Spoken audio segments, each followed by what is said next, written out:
सो बच्चों के favourite Pedro pascal के एमसीयू में मिस्टर फैंटास्टिक बनने के बाद कई सारे हॉलीवुड स्टार कास्ट के भी एमसीयू ज्वाइन करने के रूमर्स मार्केट में सामने आ रहे हैं। सो आज की इस वीडियो में हम उन्हीं चीजों पे डिस्कस करेंगे और देखेंगे हमें फ्यूचर एमसीयू में कौन कौन से स्टार कास्ट देखने को मिल सकते हैं। So hey guys, welcome back to Sonit saga and get ready to explore together.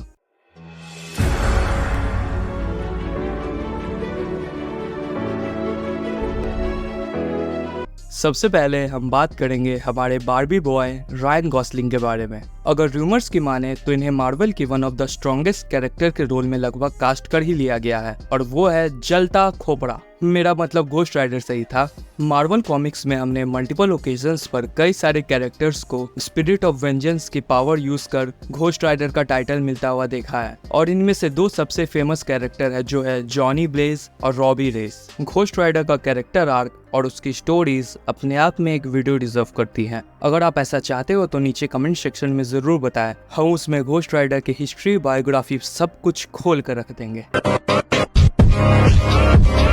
हाँ, so back to our topic. मुझे लगता है रायन गॉसलिंग को अगर घोस्ट राइडर के रोल में कास्ट किया जाता है तो वो रॉबी रेस के रोल में बिल्कुल परफेक्ट फिट बैठेंगे, बिकॉज उनका स्टाइल और उनका एटीट्यूड रॉबी रेस की घोस्ट राइडर से बिल्कुल मैच खाता है। और अब हम जिस एक्टर की बात करने वाले हैं उसे पर्सनली हमारे टोपी मास्टर भी कई सालों से एमसीयू में लाना चाहते हैं। जी हाँ, हम बात कर रहे हैं हमारे नियो जॉन विक यानी कि हमारे अपने कियानो रीव्स के बारे में। पिछले कई महीनों से हमारे सामने ये रूमर्स भी आ रहे हैं कि मार्वल वाले कियानो रीव्स को किसी अननोन रोल के लिए अप्रोच भी कर रहे हैं। हालांकि पहले तो सभी ये सोच रहे थे कि घोस्ट राइडर का रोल हमारे कियानो रीव्स को मिल सकता है, पर अगर हम रूमर्स को देखें तो ये रोल हमारे गॉसलिंग भैया ले जा सकते हैं। तो ये मिस्ट्री अब कंटिन्यू रहेगी कि हमारे कियानो भैया को कौन सा रोल मिल सकता है। अगर मेरी पर्सनल पिक मानो तो मैं घोस्ट राइडर के रोल में कियानो रीव्स को ही देखना चाहूंगा, और स्पेशली जब वो जॉनी ब्लेज का रोल प्ले कर रहे हो। सो लेट्स सी किसे मिलता है फाइनली घोस्ट राइडर का रोल, हमारे बार्बी बॉय को या हमारे बूगी मैन को, या फिर ऐसा भी हो सकता है कि कियानो रीव्स हमें किसी अनएक्सपेक्टेड रोल में देखने को मिल जाए।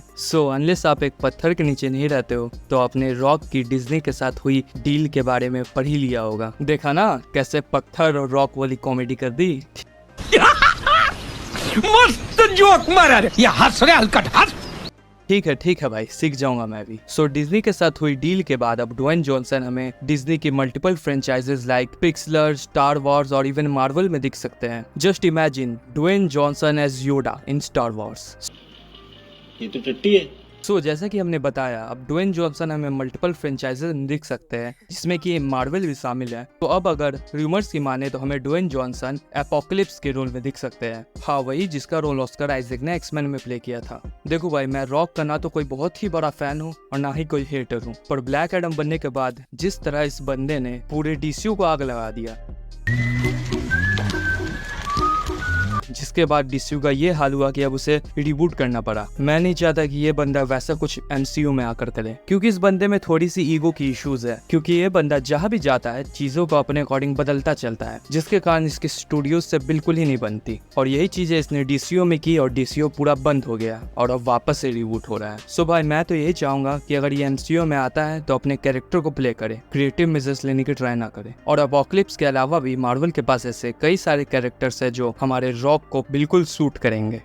अब अगर ब्लैक एडम की बात हो गई है तो हम सुपरमैन को कैसे भूल सकते हैं। सोर्सेस की अगर माने तो हमारे हेनरी कैविल हमें जल्द ही नीली के बदले पीली सूट में देखने को मिल सकते हैं। नहीं भाई, मैं उनके डेडपुल मूवी में वुल्वरीन होने वाले कैमियो की बात नहीं कर रहा, वो तो होगा ही होगा ना।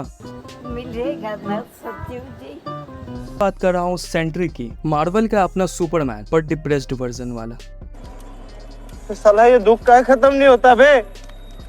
सो जैसा कि एक एक्टर ने डीसीयू को आग लगाया तो डीसीयू ने भी हमारे हेनरी कैविल के सुपरमैन के कैरेक्टर को भी आग लगा दिया। Did she set that house on fire? सो ऐसा रूमर्स है कि वहां से निकलने के बाद टोपी मास्टर ने हमारे हेनरी कैविल को कांटेक्ट किया है और उन्हें सेंट्री का रोल ऑफर किया है। अगर ये हमें सेंट्री के रोल में देखने को मिल जाए तो सच बता रहा हूँ भाई, hierarchy of power in MCU will definitely change. Now what you're going to see here is why the hierarchy of power in the DC universe is about to change. और उसके बाद तो मैं थॉर वर्सेस सेंट्री के fight के लिए सबसे ज्यादा एक्साइटेड हूँगा। सो भाई लोग एडिट कर रहा था तभी एक न्यूज़ सुनने को आई, सोचा आप लोगों को भी बता दूं। सो ऐसा सुनने में आ रहा है कि कैप्टन अमेरिका की न्यू मूवी में जोशुआ माइकल करके एक एक्टर हैं, उन्हें सेंट्री के रोल में कास्ट कर लिया गया है। अरे यार, ये हेनरी कैविल और उनके सुपर हीरोज के रोल कभी कंप्लीट ही नहीं हो पाते। भाई ये तो शुरू होते ही खत्म हो गया यार। सो गाइज, ये थे कुछ स्टार कास्ट के रूमर्स जो हमें फ्यूचर एमसीयू प्रोजेक्ट्स में देखने को मिल सकते हैं। वैसे तो माइल्स मोरालेस, हाँ वही अपना काला स्पाइडरमैन, उसके भी लाइव एक्शन कास्ट को ढूंढा जा रहा है। अगर आपको ऐसे ही अपडेट्स और चाहिए तो हमारे चैनल को जरूर से सब्सक्राइब करें, क्योंकि यार आप में से इतने % लोग यार वीडियोस तो देखते हो पर सब्सक्राइब कोई नहीं करता। कर दो यार। क्या प्रॉब्लम है मेरे अंदर हैं? अगर वीडियो पसंद आया तो इसे लाइक एंड शेयर जरूर करें। मैं मिलता हूँ आपसे अगले वीडियो में, तब तक के लिए बाय।